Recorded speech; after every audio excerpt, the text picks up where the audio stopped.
Hello guys, welcome to the next episode of Integrated Series, and today I have brought a very thoughtful topic for all of you, the convergent disorders in neuro-ophthalmology.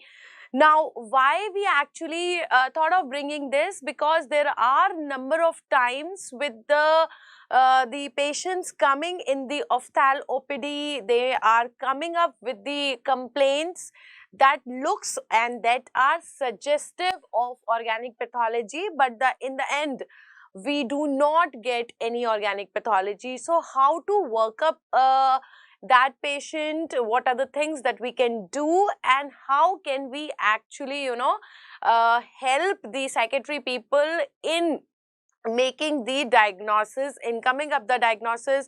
Sometimes we are sending the patients to the psychiatry department, sometimes they may be sending us the patient, and the thing is that it is always our duty as the ophthalmologist to rule out the organic pathology. Once we rule out that organic pathology, they can do their job better. So let's get started. Now, first of all, if you go with the data, according to the reports and the journals, they say that the patients who are having the non-organic disease can also come to the ophthalmologist both with the afferent as well as the efferent complaints. They are coming up with the visual loss as well as the diplopia kind of things, which will not, make you think about the non-organic pathology in the very starting. So what you are to do as an ophthalmologist, you have to document the eye findings, you will have to do the necessary workup, and if you are suspecting any non-organic disease, then you have to do a careful attention has to be paid to the findings, and you have to actually prove that the patient is having the visual acuity which is better than he is documenting, better to which he is actually presenting with. Now, if he is presenting with a worse visual acuity, then he already has, okay, that may be actually a type of a dissociative disorder, a conversion disorder, a factitious disorder, it could be a malingering. So we will be talking that in the later half of our discussion, but yes, you will have to rule out the organic pathology. That is very, very important. Then another part that we will be discussing, okay, will be your presence of the tunnel field. Now, you will see here that we have a concept of tunnel field and a funnel field. Tunnel field, tunnel means we already know what is a tunnel vision or a tubular vision. So those patients who have a non-organic, yes, you heard me right, those patients who have a non-organic pathology usually present with this tunnel vision, and no matter from how much distance you are actually taking their visual field, they will project only the tunnel field. Means if I am increasing the distance from 1 meter to 2 meter, then also their visual field tend to be same tunnel. But actually, if a person has an organic pathology and if you increase the distance, okay, it will become like a funnel. Now, why it is so? See, this is your funnel. So, if I am measuring the field at 1 meter, it is less, and then as you measure from a larger distance, 2 meter, it is going to improve. The field will increase. So, that is a funnel field. So, if the patient, fails to show improvement of the visual field knowingly or unknowingly, that again points towards your non-organic pathology.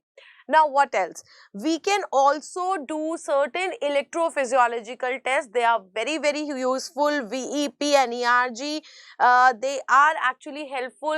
We can find out the visual acuity. We can have some, impression that how much vision this patient has. But on the same hand, abnormal VEP does not prove a organic disease. So, can you get this?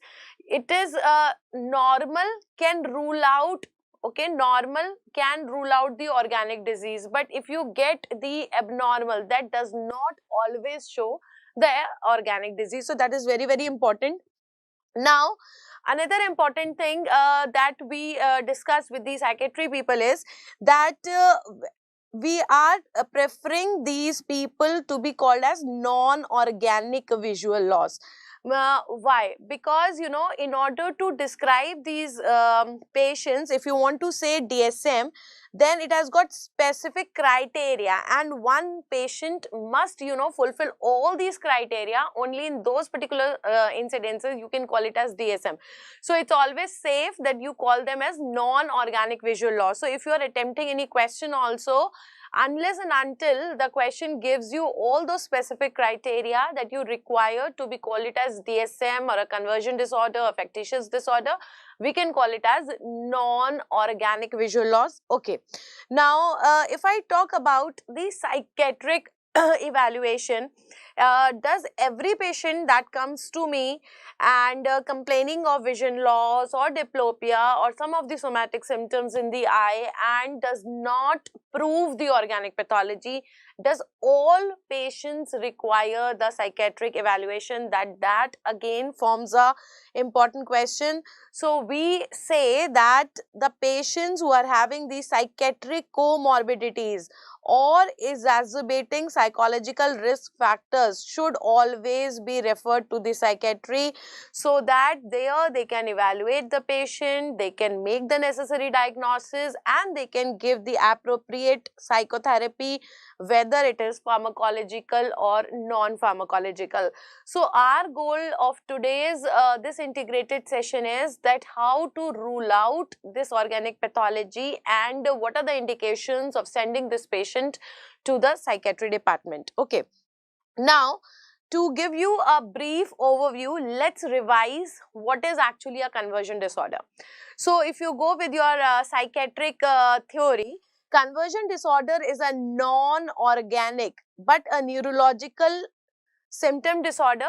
And what it is DSM. So what does that DSM mean? DSM means Diagnostic and Statistical Manual, recognized category of psychiatric disorder. So well recognized category of psychiatric disorders where you have got non-organic neurological symptom, and it is actually this neurological symptoms that brings the integration of psychiatry and ophthalmology here.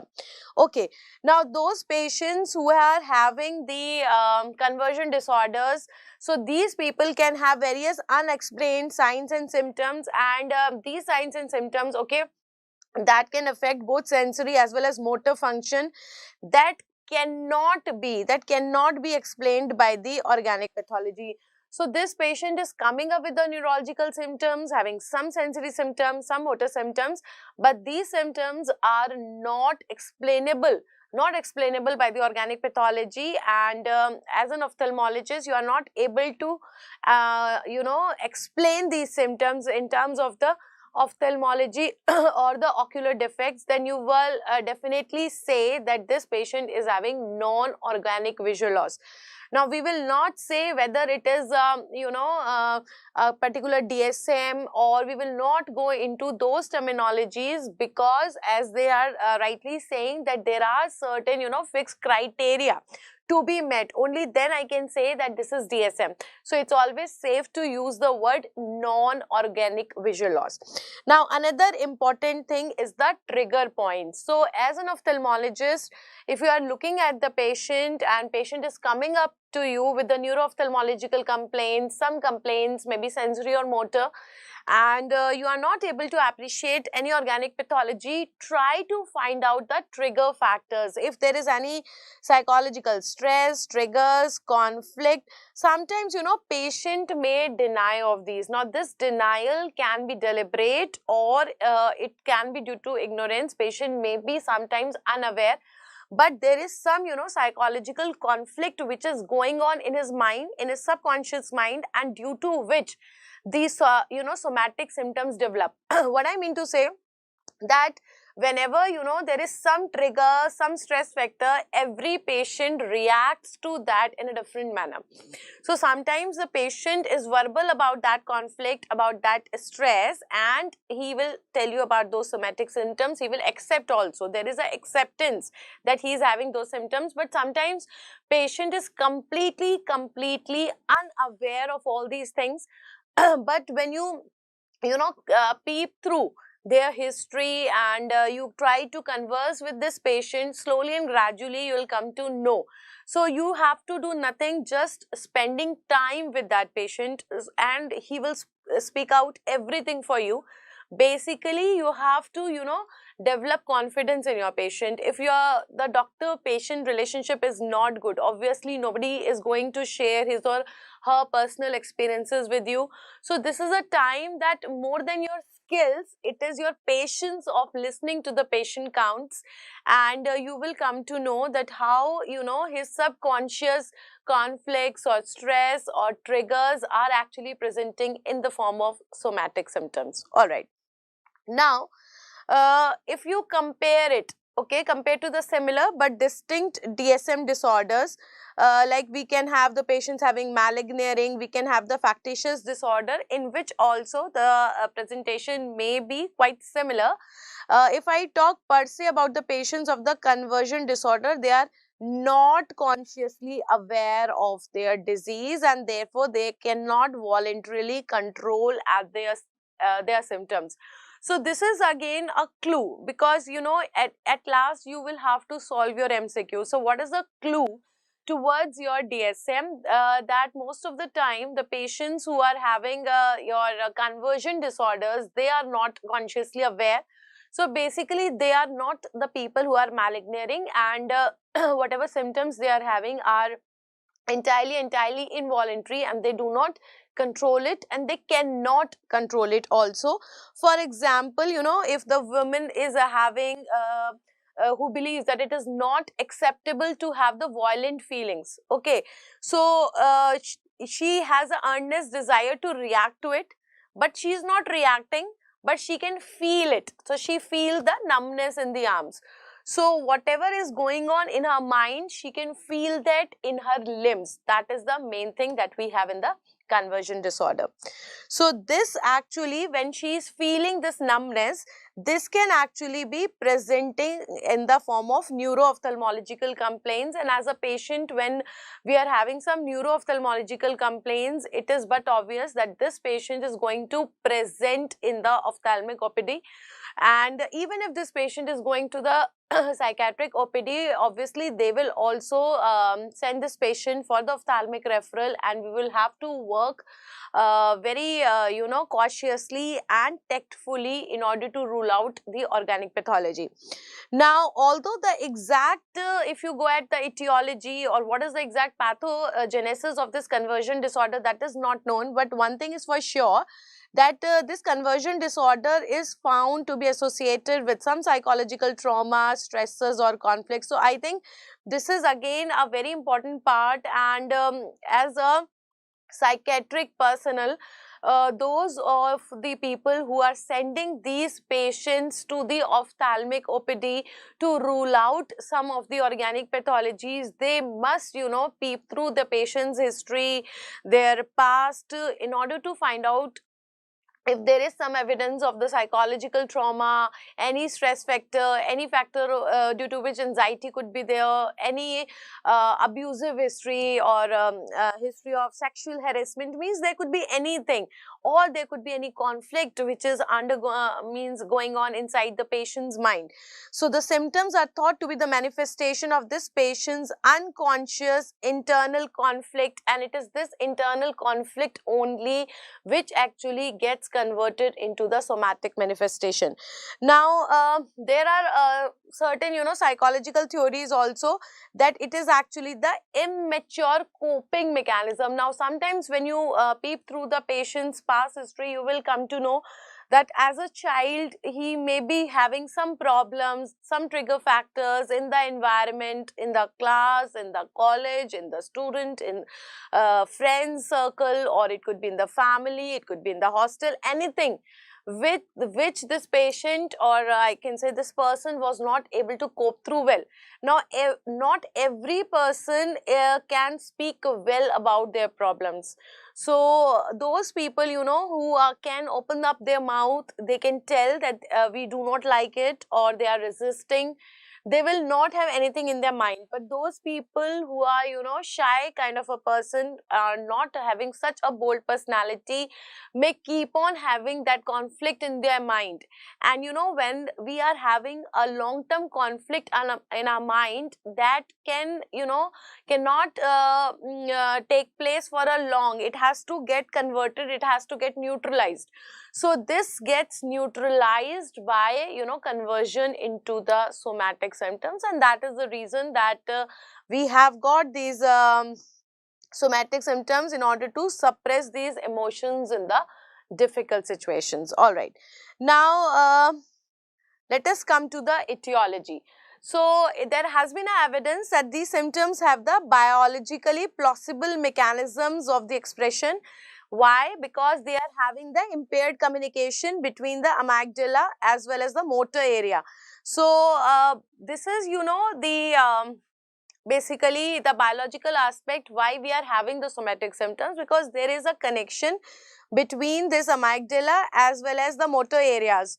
So whatever we are thinking much and we are having conflict in, that gets converted into the somatic symptoms by these motor areas. So those patients who have got the conversion disorders, they will have, they can have some problem in your neuropsychological test also, regardless of anything, and they can also show you the abnormal neurophysiological test, and that is why I told you in the beginning only that abnormal neurophysiological test or the electrophysiological test always does not mean that we have some organic pathology. On the other hand, if I have normal, I can say that there is no organic pathology. Okay, so regardless of the mechanism, so whatever may be the mechanism, whatever be the type of this non-organic visual loss, these patients can present to the ophthalmology, the very important thing, with the afferent as well as efferent complaints. So you have to be really careful about these complaints with the with which the patient can come to the neuro-ophthalmic OPD, and I am thinking of something other than this eye. These patients can be having vision loss, pain, or we can have the positive or negative visual phenomena. We can have scotomas, we can have this one diplopias, we can have oscillopsias, extraocular motility problems, or there could be lid spasm. So means even those complaints which are very serious and they are actually always associated with some important organic pathologies in ophthalmology, even they could be there, and they can mimic those organic pathologies, and when you evaluate this patient as a whole, you come to know that it is actually a part of the conversion disorder. Now, let us look at the epidemiology part, because nowadays, as far as your exam is also concerned, they say that now 10% of every subject there will be, you know, public health they are asking. So that is again important for you guys. So the prevalence of the conversion disorders, if you look at the prevalence of the conversion disorders within the general hospital setting, so according to the one study that they have done, it is reported to be as low as 5% and as high as, you know, 25%. So means 5 to 25% we can have these people. And in one study they say that the patients who were referred for the neurology OPD, 30% of those people were actually having this conversion disorder. So conversion disorder, though it is more common in females, and that is why if you go back to the old terminology, that was a hysteria. The word hysteria was given for those people, and hysteria is actually coming from the word hyster, which means the uterus, and that was a biased terminology, because that says that you must be having this disorder only in the females. Now, though it is twice as common in females in comparison to the males, but that does not justify its name to be a thing which is female related term. So that is why now we have changed this term, okay, and now we are using it as a non-organic. We can use it for the conversion disorder, and if it is meeting the criteria, then we can call it as the DSM also. Okay, now obviously it is very, very important, as I always say, that in every disease, risk factors are always very, very important, and you have to take care about them. As far as a question is concerned and as far as your patient is concerned. See, if a patient you are getting, then you have to look at the risk factors, you have to look at the trigger factors. What are the things that can cause this? If you are getting a question, then obviously they will frame a question in such a way that you at least have 2 to 3 risk factors, because that will give you sufficient evidence that yes, this patient is having this particular problem. So what are those things? So although there are proposed, socio-demographic risk factors, but if you look at the general associations, so that they are very, very commonly the rural areas, or those people who are having lack of awareness, illiteracy, backward areas, slum areas, lower socioeconomic status, or as I told you, a very important thing, if there is some history of abuse in the patient's life, especially the females, some sexual abuse, some physical abuse, or as a female also, this is more common, and at a younger age, when their child's mind is not mature enough to cope with them. So it is always that is why I advise that we should not give much exposure to a child at a very, very younger age. Now obviously, everything is important, and every kind of education is also important. Giving the sexual education is also important, but there should be some demarcation, what type of education should be started at what age. Certainly if you have started early education or early exposure to the patient, I must not say patient, I must say to the children, then and if their mind is not ready to take up all these things, sometimes they will fail to cope with that situation, with those feelings, and they can come out with the absurd reactions, with the absurd symptoms. So certainly this is very, very important. Okay, now coming up with the history, what is the history that you tend to elicit from this patient? So whenever you are having some non-organic neuro-ophthalmological disease, it could be a conversion disorder or something like this, you have to, as I always say, and I make you remind in the beginning also, you have to make the patient comfortable. So it is your duty, your responsibility, that your patient believes in you. If you are not able to make that patient comfortable, he or she will never share her full history, her full detail with you. And if the patient is not sharing her full detail, it is obviously but obvious that you won't be able to make a good diagnosis. Plus in the psychiatry, the psychotherapy, or giving the assurance, the counseling, so that plays again a very major role apart from your pharmacological treatment, and that will not work to the best of the capabilities if you have not been able to convince the patient and gain his or her confidence. So that is again very, very important. You have to ask about any triggering agent, any conflict, any stress, any abuse, anything that was abnormal in that child's life, or that female's life, or that male's life, or anything she or he is uncomfortable about, any psychiatric history, any counseling history before. So anything that is important in his or her life, they have to reveal it.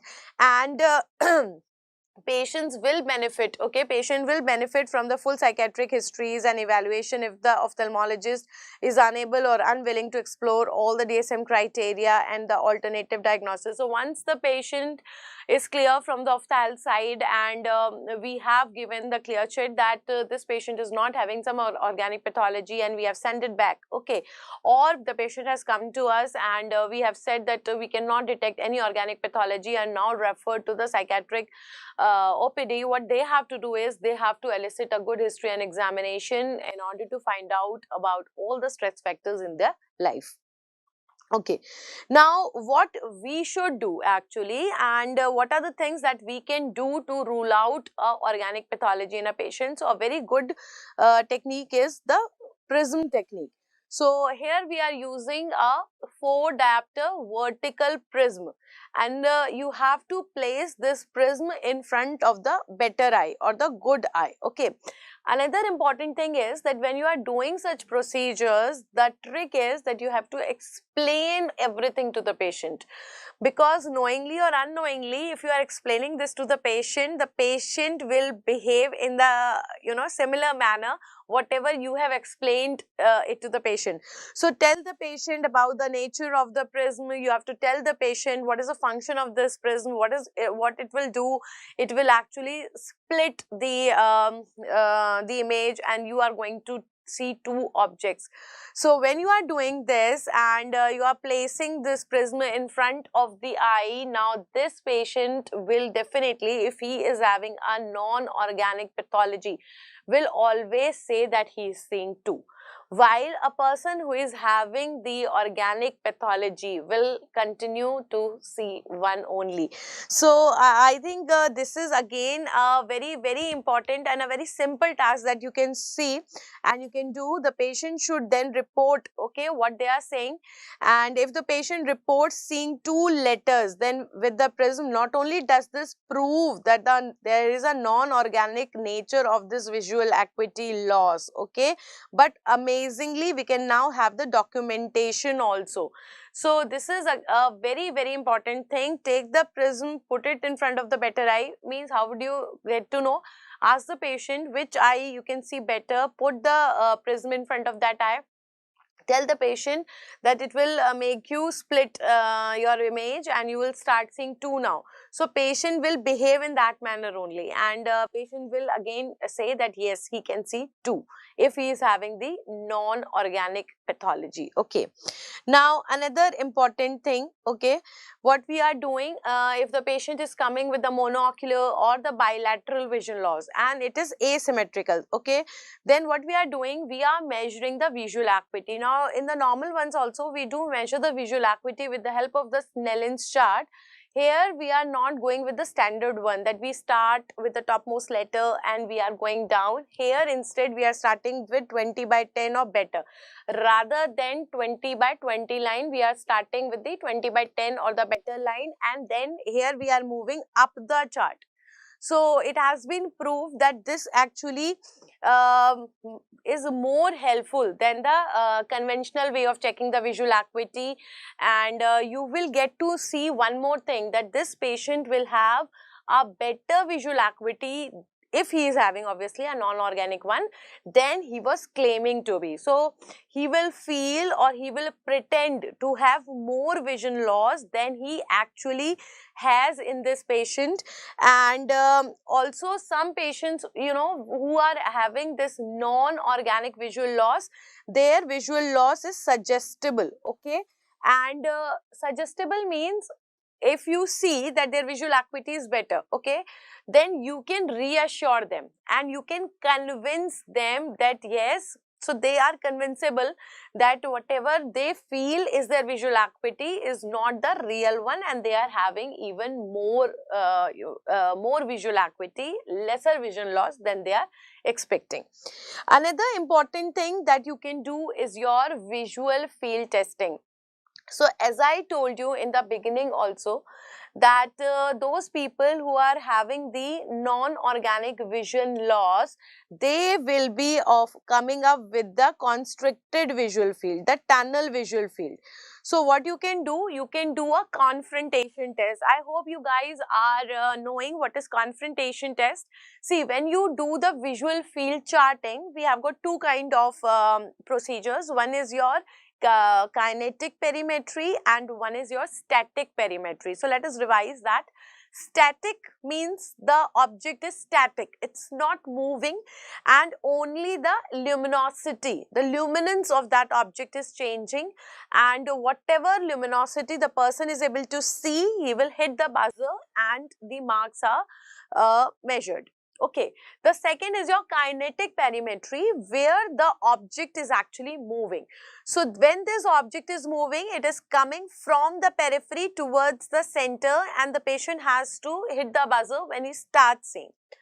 So that is kinetic. So one important test that you can do as a bedside test, for which you do not require any machines for your kinetic perimetry, is this confrontation test. And for this you are confronting the patient. Why it is called as confrontation test? Because we will be the observer and the patient are sitting just confronting each other, and the knees should also be in level. So that is the best way. If you look at the clinical videos of the eGurukul, we have even shown you on a patient how to take that confrontation test.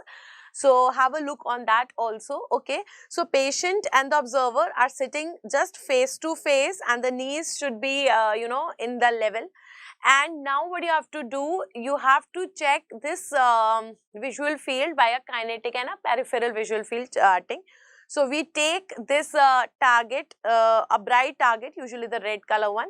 So we have to keep it in the center of the patient and the observer, and keep it like this, and you have to bring them towards the center. Now we have to take this into consideration, that the observer's visual field is normal, because you are going to compare the visual field of this patient to the observer. So obviously we will be taking this, that the observer's visual field is normal here, and as soon as the patient sees it, he will tell you, and you have to compare whether you and the patient are looking at it at the same time or not. So that is about the confrontation field test. So we can do it, and you can actually get hold that how many degrees of constriction is actually present under the patient.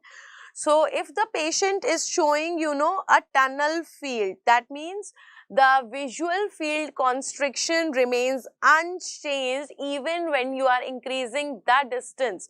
So here the distance that we are using is your 1 meter and 2 meter. That certainly shows that the patient is having the non-organic visual loss, because under the natural conditions, if you are increasing the distance, the field will increase. While if you see the organic response, so the organic response will be your funnel configuration. That means the constriction must expand when you are going to 2 meter in comparison to 1 meter. So one was your prism test that you can do. One is your Snellen's test chart, where you are starting with 20/10 and you are going up. Then you can do this confrontation test. Now this visual field testing, those patients who are having the non-organic visual test, they can also be tested with the saccades into the visual field, which they are claiming that it is blind. This is again a very, very good test for the non-organic constriction or any visual field defect, because the thing is that the patients do not recognize that this test is going on, and they may not be prepared. Okay, so when you are going up with this test, you can actually get their response in the unbiased manner. So what you can do, you can actually tell the patient that we are checking the pain on the ocular movements. So you are moving the object and you are asking the patient whether or not he is having pain. So you have distracted, patient may complain that he is having pain. But you can see, you can observe that in the visual field in which he was claiming that he is blind, he is actually able to follow that. So he is able to follow, that means he is not blind in that. And then suddenly what you can do, you can suddenly bring your finger also close to the eye. So that again gives a prompt response that does not give time to the patient to think and react. And if this patient is having the non-organic pathology or non-organic visual loss, the patient will definitely move his head and try or squeeze the eyes and show the response. So again, a very, very important and interesting test. Okay, then although if I talk about the visual field constriction, this tunnel visual field. So this tunnel visual field is the most common non-organic visual field presentation. Okay, we can also do the standard Humphreys field analyzer, and they claim that these patients, those who are having the non-organic vision loss, they can also come with a variety of possible visual defects. So that does not mean that if you are having some defect in the Humphreys perimetry, that is always organic. So we can get generalized depression, clover leaf type, even hemianopic field loss. So these kind of non-specific ones can be present in non-organic. I am not talking about those specific ones like bitemporal hemianopia or homonymous hemianopia, central defects. They are not common non-organic presentations. So these will be, you know, most of the times will be organic pathologies. So I will not think about non-organic pathology if my patient is coming with bitemporal, binasal, congruous, incongruous, or this patient is coming up with your central scotoma, centrocecal scotoma, or pie in the sky, pie in the floor. So those are most of the times organic pathologies, and you know, that is why it is very, very again important that how to make this diagnosis whether the patient is organic or non-organic, because if you look at by and large the diagnosis of the conversion disorder, especially when they are coming with some neuro-ophthalmological complaints, depends upon the decision of the ophthalmologist. So basically the psychiatry people are also resting on the clear chit of ophthalmologists that they have ruled out the organic pathology. It is only after that that they are going to work up the patient, find out the trigger factors, work up that whether it is, you know, meeting the criteria or not. For patients with the strictly monoocular visual field defects, so suppose they are saying that we have just one eye problem, we have got monoocular visual field defects. So because, you know, we are sometimes we are also having the overlapping nature of the visual fields. So what you can do, you can also repeat it with the both eyes open. So once you can do with the good eye closed and just with the eye that is having a problem, then again you can repeat it with the both eyes open. Okay, so if the repeat testing under the binocular conditions shows the persistence of this, that means the diagnosis of the non-organic visual loss was okay. Okay, now another important thing that is going to help us in labeling this patient as organic or non-organic is your pupillary examination.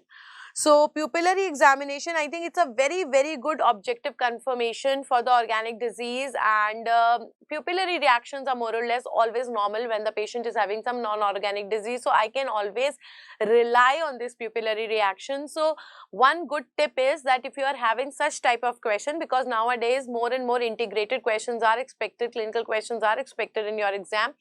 So if you are having this kind of a question, always see what they are telling you about the pupillary reactions, because we can have the generalized, you know, changes in cases of your this visual field testing, Humphreys also.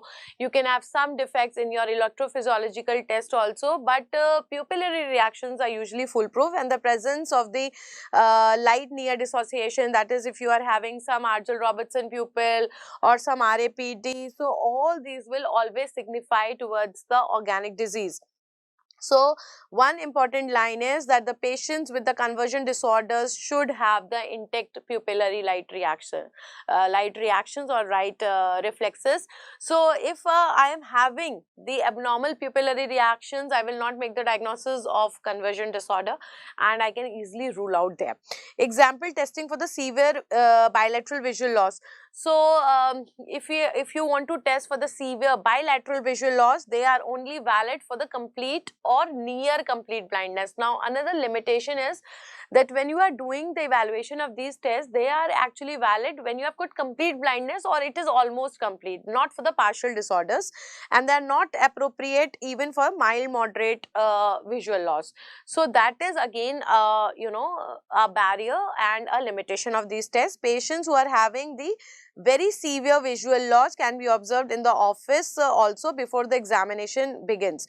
Now again an important thing, patient thinks that once he will be inside the OPD, the testing will start. So before that he may be in his normal and he may not be actually malignating or producing the somatic symptoms. So you can actually guide your ophthalmic technician or OT staff or nurse or any resident that observe his behavior without he or she be knowing that you are observing, and you will see that if it is a non-organic, most of the time they are normal there, and they are pretending as if there is nothing is there.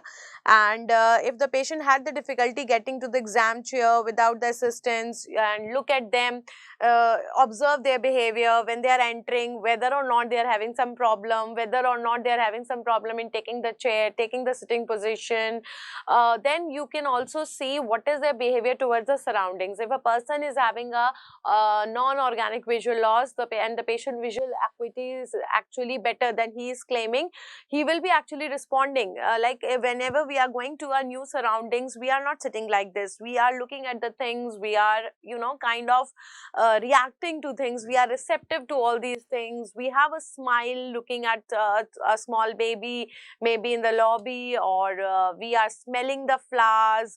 We are looking at the maybe some bouquet there, or some good scenery, or if he or she reading at a good quote that is written here. So you have to be, you know, observant that he or she is receptive about all these things or not. Okay. Then another important thing that we can do is your optokinetic nystagmus. Now, if you remember, when we take the visual acuity in infant or even smaller than this child, then we can use this optokinetic nystagmus drum, and that consists of black and white, you know, lines. So if you are rotating this optokinetic nystagmus drum in front of the patient, and if it is inducing the nystagmus, again it will make very clear whether it is organic or inorganic. So patient claiming complete or near complete blindness. So this is useful for those patients who are actually complaining that we have a complete or near complete, because if they are saying that we can see partially, then obviously you cannot do anything. That will induce the nystagmus in them. So that is again good. And suppose we have got the monoocular conditions, then you can ask the patient to close the good eye, and you can repeat that procedure in front of the bed eye only. So that is again a very good idea and very foolproof idea. Like we know that we cannot restrict the pupillary reactions. We do not have control on the pupillary reactions. Similarly, we do not have control on this nystagmus. So if it is there, it is there. So if they are saying that it is producing nystagmus and patient is complaining of complete blindness, then again we can actually rule out. And if the patient or if the question is saying that the pupillary reflexes are intact, or you have checked the pupillary reflexes and they are intact, you can completely rule out the organic pathology. On the other hand, if you are getting some RAPD, or you are getting light near dissociation, you are getting the Argyll-Robertson pupil, you are getting something of that sort, you know that it's an organic pathology, right? Now, another very important thing, I think you must also feel amazing reading these things, because they are of practical importance, and I think these are things that will help you in dealing with the medico-legal cases of the patient. And any person who will be in the practice, be it a job or the private practice, anything, and in any of the branches will require this, because at one point of the time, you know, we all get such patients, and they may be doing it for their you know, vested interest also. And maybe they require the off from the job, or they don't want to do their duties, or sometimes when the people get, you know, duties in the rural areas where they don't want to go, or they are getting, you know, this COVID duties, or they are getting hectic duty, night duties, then they have something like this. So one is your signature test. Now ask the patient to sign. So if the patient is having a organic pathology, this is the opposite. If the patient has a organic pathology, he would definitely sign it without any problem. But if the patient has a non-organic pathology, he will give you a distorted sign, because that much of practice we have from our birth and from our childhood days, that we can sign. So even I can sign with my eyes closed. So that if you are having, you know, distorted signature, that again shows your non-organic pathology. Then another important thing is your fingertip test. Ask the patient to touch the tips of the index finger. So if he is not able to touch, that is again showing you non-organic pathology, because if the person has organic pathology, even with the eyes closed, I can do it. I can do it, because that is using my proprioception. So proprioception is normal, motor function test normal, okay, so we can do it. So if it is not been able to do, again non-organic pathology. Then a very interesting test is your mirror test. So hold a mirror in front of the patient and see, okay, and ask the patient to open their eyes, and as you know, you move the mirror, patient will track themselves in the mirror, they'll try to, you know, see them. We all, you know, are humans, and we have this you know, behavior. This is in our instinct, that even in the left, when we are standing and we can see our face and there is a mirror, so we always start tracking ourselves in the mirror. So that is again becoming very obvious, that the patient can see himself or herself in the mirror or not. Okay. Then finally, in addition, we can do the electrophysiological test, we can do the visual evoked potential, we can do the ERG. And this ERG could be a full field ERG, or it could be a multifocal ERG, and they can be used as an adjunct for the functioning of the retina as well as the posterior visual pathway. Now, if you are getting normal, if you are getting the normal VEP and ERG, and plus you are having a normal ocular examination, I can definitely say that this is non-organic, and without a further delay, I can actually refer this patient to the psychiatric department. Unfortunately, but what happens, VEP can be defeated by many patients, and even the persons who are having the normal vision, they can also miss the target. So that is the problem with the VEP, and that is the reason why we say that the abnormal VEP does not always prove the organic pathology, while opposite is there, that if I have a normal VEP, the person is having no organic pathology, but abnormal VEP will not always tell you the organic pathology. Nevertheless, the patients who have abnormal electrophysiology, okay, should be considered organic until and unless they are proven non-organic. So there you will have to first evaluate the patient, get evaluated in both the departments, and then you have to come to the final diagnosis. Okay, so I think now it's very, very clear that how to actually rule out the patient's pathology, how to make a decision that whether this patient is having the organic or non-organic pathology, and we are all set to send this patient to the psychiatric department. Let us see what happens in the conversion disorder. So the signs and symptoms of the conversion disorder, as you know, are variable, and no one characteristic pattern we are going to get. So we are having, you know, multiple things in the conversion disorder. They may present with a severe debilitating sudden illness, non-debilitating illness. There could be chronic symptoms in the patient. Then a stress factor. Always look at the stress factor. That is again very, very important. Psychiatric stress, trigger, or if the patient has already been diagnosed with DSM criteria, or some patients of CD may even have no psychological triggers, stress or risk factors. Now this is again important. They are saying that even you can have absence also. So just because in the question it is written straightforward that no psychological trigger, stress or risk factor found, just you cannot ignore the conversion disorder. Unfortunately, some patients, you know, deny or they are unaware of their stress factor. So it could be both ways also. Sometimes there is no risk factor, trigger factor, and sometimes they are also unaware of these trigger factors. And then there could be, you know, high concern or paradoxically an inappropriate lack of concern for the presence and severity of their symptoms. So then sometimes, you know, they have a lack of concern, they were having some problem but they never go. And you know, in developing countries like ours, it's not very common that the patients will go and see the psychiatric doctor. Though, you know, awareness is coming and scenarios are changing, but still it's very far now. So often, you know, with the recognition of the risk factors of the conversion disorders and the treatment, we can give the stress reduction therapies, we can give the pharmacotherapies also, counseling sessions can be booked for the students. So there can be improvement of the somatic manifestations in this person.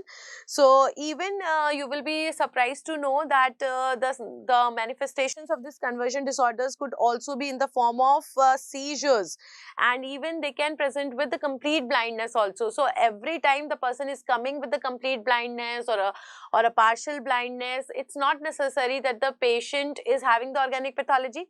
Plus, it is not necessary that always the patient is doing maligneering. So there could be something else also where the patient is unaware and he is having actually the complete blindness. And then we can have the sensory loss, we can have the motor tics in the patients, we can even found the dementias, which are actually your pseudo dementias, we can have the pseudo dystonias, we can have the pseudo paralysis, and non-organic visual disturbances are actually quite common in the patients of the conversion disorders, and they can come up with lot many ophthalmic complaints: blurring of vision, eye movements, double vision, eye pain, then positive or negative visual phenomena or non-organic visual field effects. So if you hear all this, you will realize that it will become very, very difficult for us to find out whether the patient is actually having this, or he is having some factitious disorder, or he's doing maligneering, because these are the complaints that actually denotes a severe organic pathology. Okay, so let us see what are the DSM criteria for the diagnosis, and we will have to look for the patient whether or not he or she is fitting in this criteria. So we have got one or more symptoms of altered voluntary or motor and sensory function. So at least if I am having one symptom which is actually predictive of the altered motor as well as sensory function, then if you are having some clinical findings that shows the evidence of incompatibility, means between the signs and symptoms, you are not able to actually signify or justify the neurological complaints, you are not able to justify the seizures in the patient, you are not able to justify the tics or the diplopia or anything. Okay, then if you are having symptoms that are not better explained by another mental condition. So again, an important thing is that it is actually the diagnosis of exclusion. You are not going to make the diagnosis directly, you have to first exclude the other things if it is not explainable by any other mental disorder plus any other organic pathology, then you will say that it is DSM. Then another important thing, the symptoms and the deficit that actually are causing a lot of distress and impairment in the patient, maybe in his social life or occupational life, and compared to the prior DSM, it is no longer required to have comorbidities and the labile indifference for the diagnosis. So again, I think this is an important point, that now you do not require the comorbidities in order to make a diagnosis of the DSM, and the labile difference is also not required. So if you talk about the conversion disorder per se, this conversion disorder can be defined by the criteria, and thus it's not truly a diagnosis of exclusion. Now conversion diagnosis ke liye bhi we have got certain criteria, and it's not that just that we do not have those criteria and we have made the diagnosis, but a very important thing, that ophthalmic providers should consider alternative organic disease prior to making the diagnosis of non-organic visual loss. So if if you have actually ruled out organic pathologies by all sorts and you do not have any convincing data or evidence that this patient is having this disease, only then we will send this patient for your conversion disorders. The diagnosis of non-organic visual loss not only requires that the eye examination should be normal, but also patient should see better than the claimed. So now as far as the medical legal concern is also there, so you have to document that the patient sees that I cannot see this, but when he is reading the Snellen's chart, his visual acuity is this. When we are doing the saccadic test, he is able to appreciate the saccades even at this distance. He is able to appreciate the finger and he is turning his head. He is able to produce the nystagmus. He is showing the normal pupillary reactions. So you will have to see this. You have to document that he is having a funnel field, not the tunnel field. Documenting normal. Okay, documenting normal is sometimes a time consuming and challenging task. So I think this is also challenging for the ophthalmologist, because afterwards also these kind of cases may claimed by as a medico legal, because they may actually claim to the this insurance policies, maybe for that they are maligning for the disease. So ophthalmologist has to give a medico legal clearance in that cases, that if he says that no, actually he was having a vision loss, but he does not have. So you should have your papers right, and you should have all these things, that you should have the documentation that we had done these tests and these tests were actually normal. Okay. Clinicians should carefully document any inconsistencies of the examination, and I think repeated history taking and examination is again a very important factor in this, because a patient can malignate once, twice, but will not be able to malignate and make you a fool if you are doing it many times. So consistency and doing all these tests, and especially those tests where the patient is not aware that what are you checking, observing the patient even before you have started the formal testing of the patient, and taking the help of the staff to observe the behavior is again a very important thing. DSM criteria for the diagnosis. Now once ophthalmologist clear sheet has been given, and we have sent the patient that yes, we have ruled out any organic pathology. So what psychiatrist is required to do?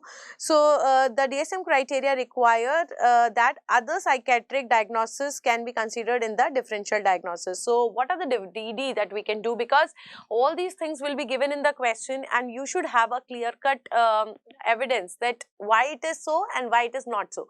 So what can be the DD here?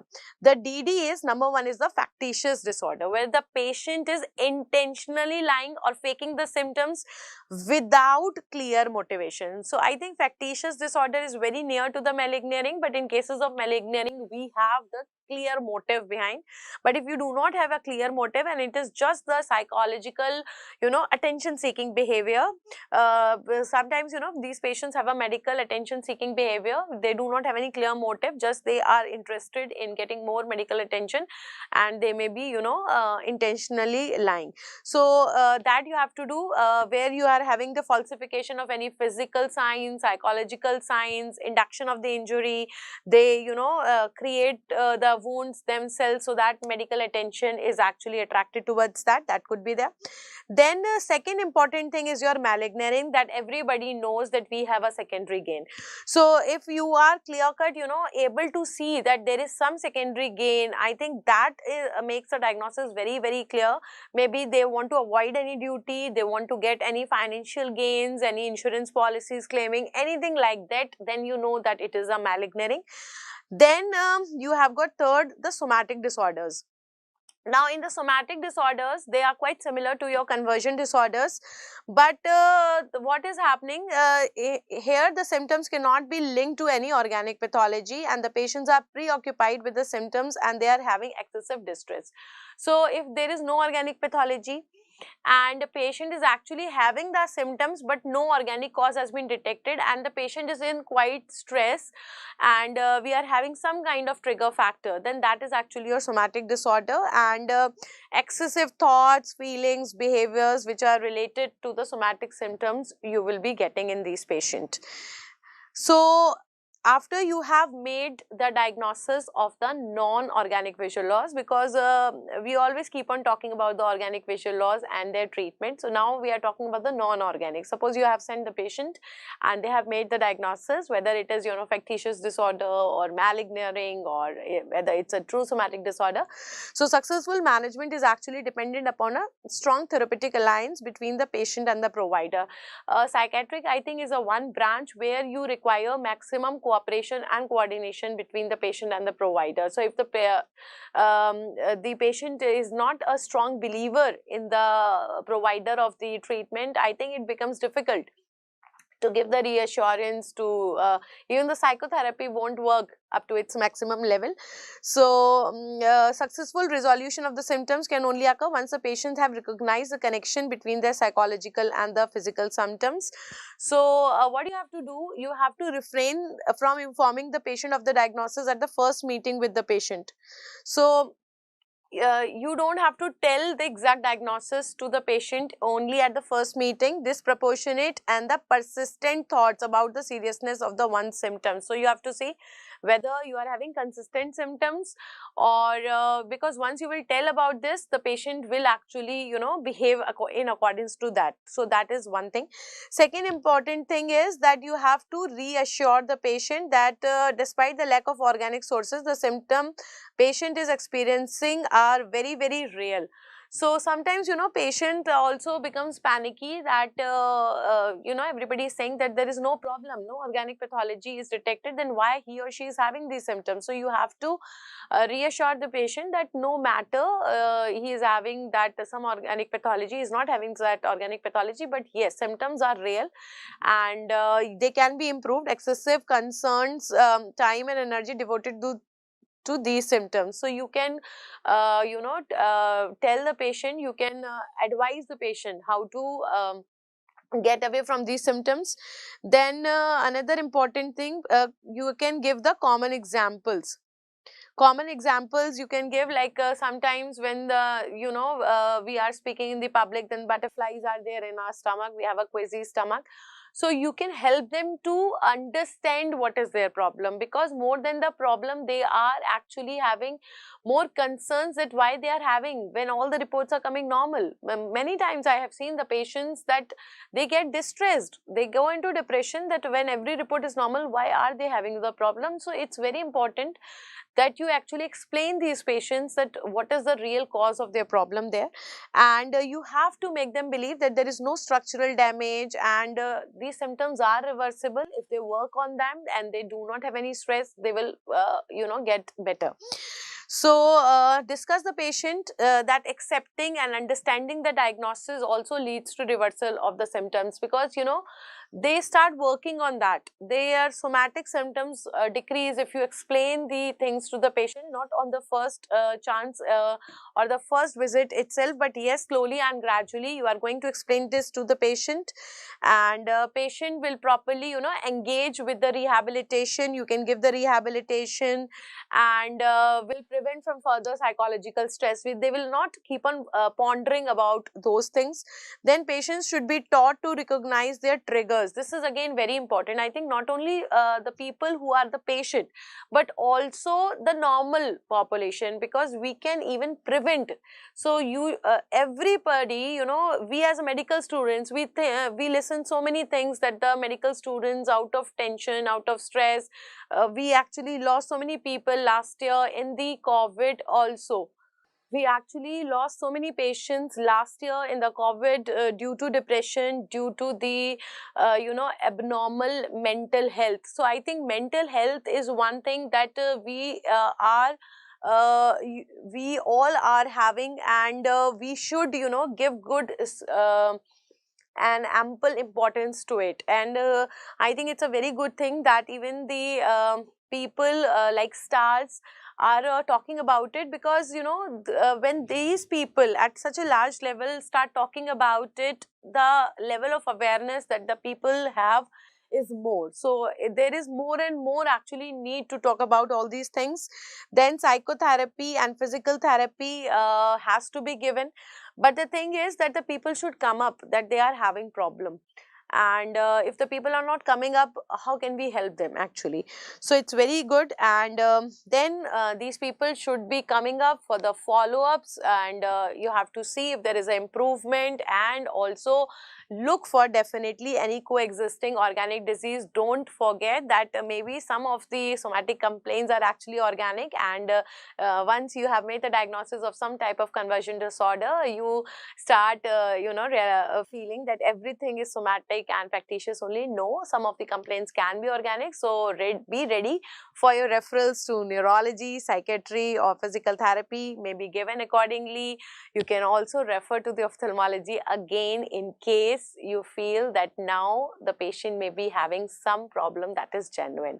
So I think you must have understood it, and you must have enjoyed attending this session as much as I. And we are also learning while bringing these new sessions in front of you, and believe me that I have learned this new aspect of psychotherapy. And in this race we tend to forget how much important it is talking to the patient, taking the history and examination.